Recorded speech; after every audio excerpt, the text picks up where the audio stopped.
In business, one of the biggest things that we end up doing is having to report on different topics. It can be anywhere from an expense report, a trip that was taken, a sales potential in the process, or some kind of internal report, or sometimes it's going out of the organization as well. It really depends as to what the report is. Sometimes you're bidding on a project and you're one of 4 or 5 different competitors, interviewing with the board even for something. So you want to make certain that you're going to do a good job in the presentation. You want to make certain it's crisp, it's sharp, and it's outstanding as you go through.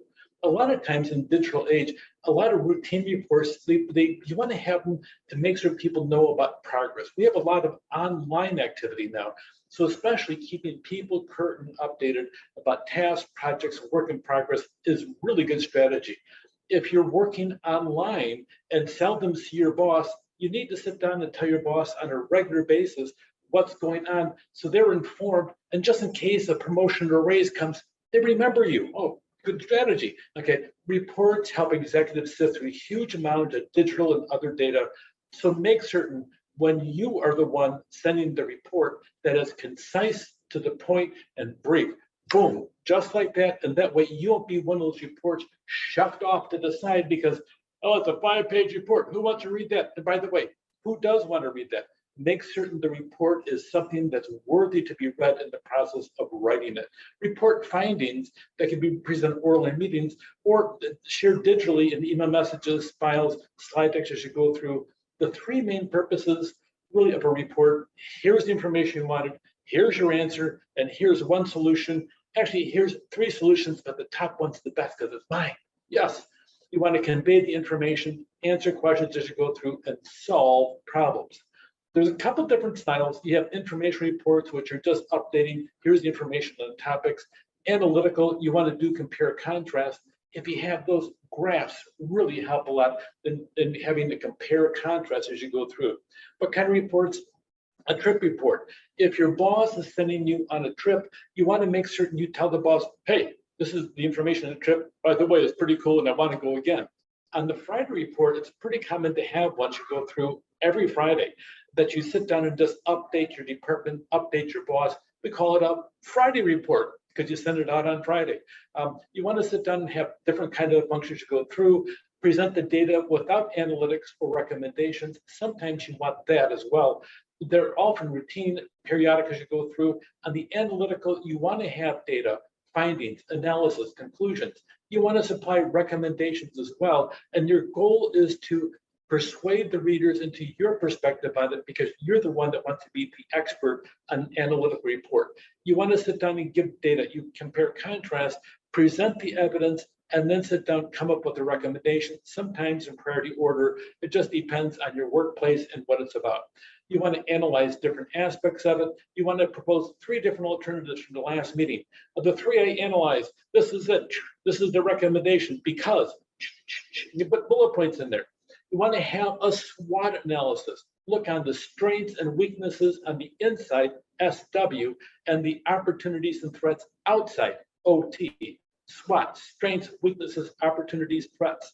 Those are fabulous reports. And by the way, we use them all the time in business. You have to know what SWOT analysis really is as you go through. There's a couple different strategies that you have on a report.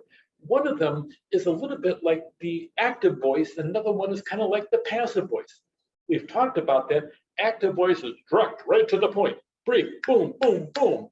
Passive voice is, as a team, we can sit down and work together. It's a little bit more laid back and everything else. We do the same things on reports as we go through.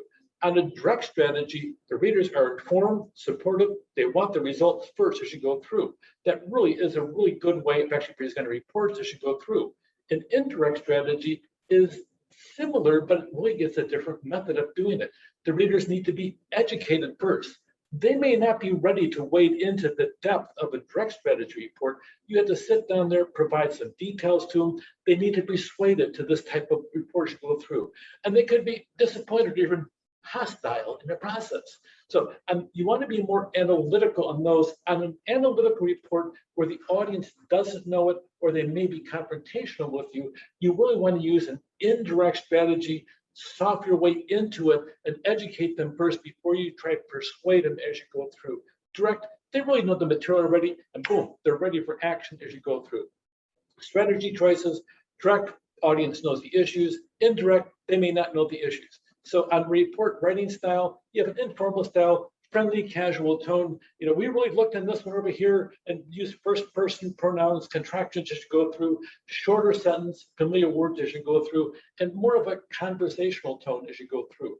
You also have a formal style as you go through. You want to emphasize objectivity, accuracy, fairness, a professional distance between you and the reader as you go through. You may use the third person, the researcher, which is you. Okay, it's a lot more formal, and it's a passive voice in the process as well. You don't use any humor if you're using a formal style. Don't use figures of speech. Don't go off in a tangent down the rabbit trail over here, over here. You want to sit down and editorialize. You don't want to editorialize in this process because it's a formal report you go through. I have a friend of mine, her name is Jeannie. Jeannie, one time she told me, after knowing me for about 7 years, she sat there and as you know, I have a lot of jokes. Usually they're dad jokes, and they're really bad. Like you should groan at them or laugh. You choose whichever, either one works fine. Jeannie, one time she says, David, I came to this country when I was 14 from Japan, and the language is always frustrated me. I still find myself translating from English to Japanese in my head. Whenever you use a pun or one of your jokes, whatever you call them, those dad jokes, I don't laugh because they're not funny. My thing, I thought, well, she's got a really bad sense of humor because my jokes are funny, except her perspective is really coming from a different language, in that culture, in that language, trying to translate things back and forth. It's really hard to do. So be careful about humor. You make certain you know who your audience is before you use humor in the process, especially on formal. And usually your third person is the most formal as you go through. Look to avoid contractions that is formal. Isn't. No contractions at all in formal. So report strategies and functions, respond to requests, information, solution, data, and think about the style, informal or formal.